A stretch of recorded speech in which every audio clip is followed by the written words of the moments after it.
Hello, this is Mike, NoStressMike.com. I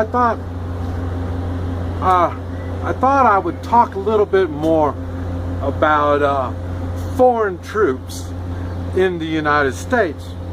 I understand when I said something like that in the first place, it might be kind of shocking to many people. And that's because, like I say, our population is not well informed. Our population is focused on personal things, their own personal happiness, their own personal welfare. So they tend not to get involved in learning other things. I mean, TV is much too interesting to learn factual things. But anyway, so I thought I'd mention something about it. For one thing, if you believe the United States is an individual country of its own, and if you believe that we have a government that cares for us, a government that's under our control, we the people, then you probably believe I'm a nut. Okay, now, and you're right. If that's the case, there's not going to be any kind of foreign occupation. All right, now, if you happen to think our borders are down because the ones in power seem to think, and the ones in power is these people that don't exist. Some people call them New World Order kind of folk. But let's say those kind of folk don't believe in borders. They don't believe in individual nations. Now, they would like it when all nations would just crumble, I guess you'd say, and be dependent on one world order. I mean, this is really what they would love. But to get to that point, they do it one step at a time. Now, one of the biggest obstacles they're going to have, and they already know that, but they've been working at it, is the United States of America and the American people. That's why they try to get rid of that American attitude. They want everyone to think, oh, this is a joyful world. See, we all need to help each other. See, they want everybody to think like that. And when that is the case, then they can have some kind of control. Okay. Now, personally, I believe that the United States of America is under attack. With our open borders, we've got, I don't know how many people in this country that we don't even know who these people are. When you have that, you don't have a country anymore.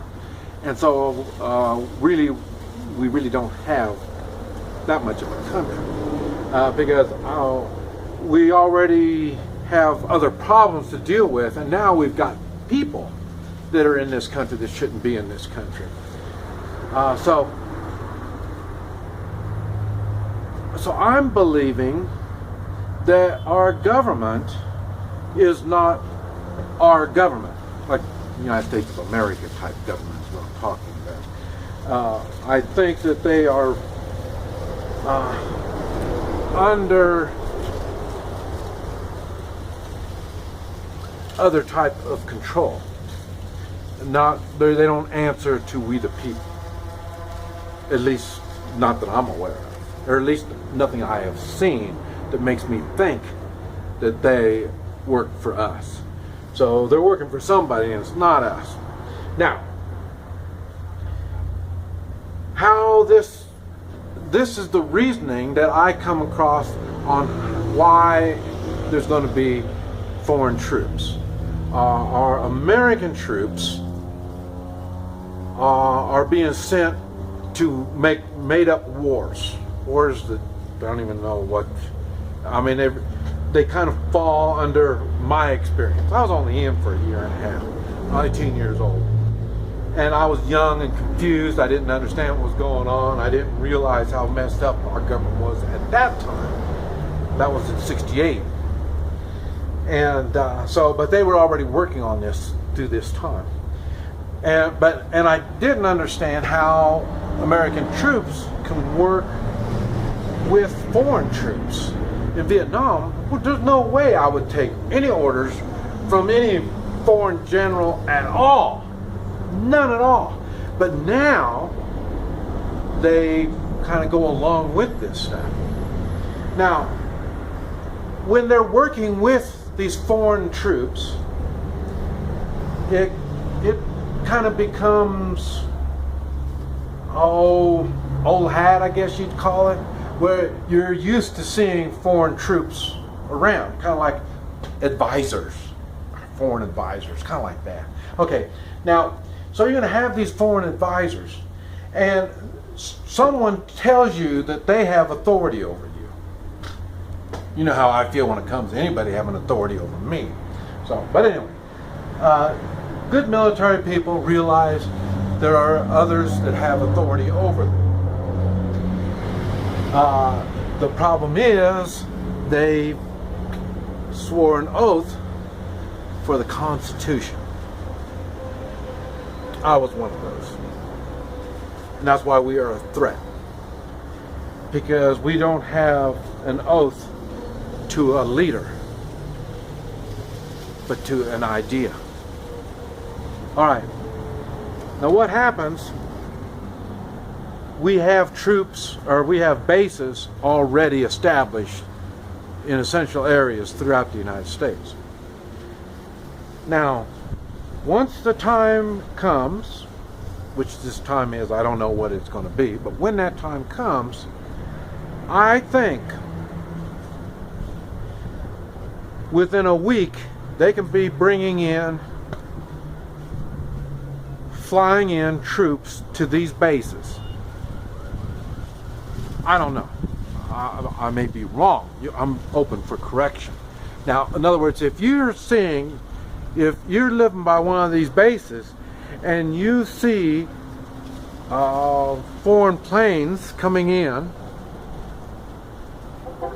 what are you going to do? Very little. In other words, that's how they can bring foreign troops in less than a week. They're going to have all these foreign troops in. Now, what are these foreign troops going to do? Well, these foreign troops are going to be obeying orders. They will not be constitutional orders. At that time, we won't have a constitution. They're going to be here to explain to us that we don't have a constitution. Now, probably before that, they're going to have some kind of weird law where we can't have guns anymore. And so what they're going to be doing is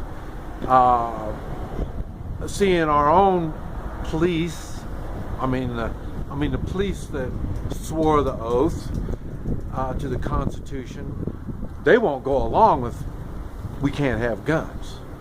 But there will be some that will. You know, there are others that have sworn an oath to our government, maybe even to the president. I don't know. I mean, I'm not that kind of guy. I don't get involved with those kind of folks. But I'm sure there are people, weak, immoral, unconstitutional people that would. So they would be the ones in charge. They would be the ones that would be collecting firearms or making sure everybody knows we have this law into effect. Now, you can bring your guns in. We will pay you so much money for each gun. You know, I mean, no telling what they're going to do. But like I say, to put the teeth into the law, they're going to have something bigger than stupid people trying to collect your guns. That's where foreign occupation would come in. And they would be the ones that would be able to come in masse as military folk and start taking charge. Like I say, you're not going to do anything when these planes come in. You're not going to be doing anything when these troops start moving around a little more. You start seeing them around your area a little more. You're not going to do anything. You might talk and bitch. And then by then, I'm sure there's going to be laws against militias. That's where right back to the three-man militia. You can put all the laws you want on a three-man militia, and the three-man militia is still going to exist. You don't even have to call it a militia, but it's still a militia. When people come together, when strong individuals come together in protection for themselves, their families, their friends, and their local community, it's a militia no matter what you call it. I don't care what you call it. And you can do it in threes. Even that's going to be illegal, but they won't be able to do anything about it.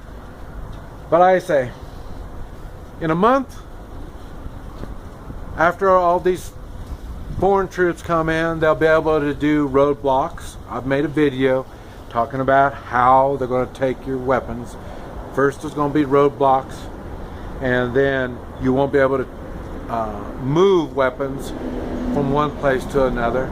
And it might be, well, look, that's, I know. You're thinking, how stupid can you be, Mike? Okay. I used to carry firearms on a plane. When I got on a plane, I could take my gun with me on a plane. There'd be people, not only it was, I mostly always carried concealed, but you didn't have to be carrying concealed at that time. And there was people even carrying rifles on airplanes. But now, the general population says, oh, well, that's dangerous. Yeah, okay. They're going to be the same ones. They're going to be saying guns are dangerous and we need to be able to pick them up. In the first place, and the easiest place is going to be roadblocks. So you will lose your guns. The foreign occupation will be here to back it up. You're not going to cooperate. They're going to have control of the water. They're going to have control of the food. These trucks are bringing food in. You know, I mean, these stores just don't produce food by themselves. They're going to have control over the roads. They're going to have control what goes over the roads. So they're going to have control over the food. So you're not going to have food. And, well,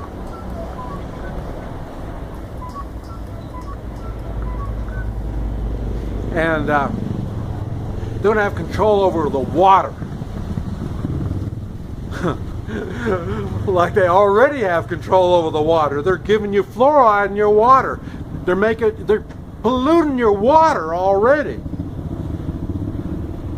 You see what I'm saying? You're not going to have any control over anything. You're going to be answering to the man. But I could be wrong. I'm just repeating history. History that's been going on since the beginning of mankind, and this limited history that I'm aware of. I saw it in Vietnam. Right now, I live in Guatemala. I see it in Guatemala. Whenever I drive back to the United States, I see it in Mexico. But I could be wrong. We are Americans. We are above that. This is Mike. NoStressMike.com.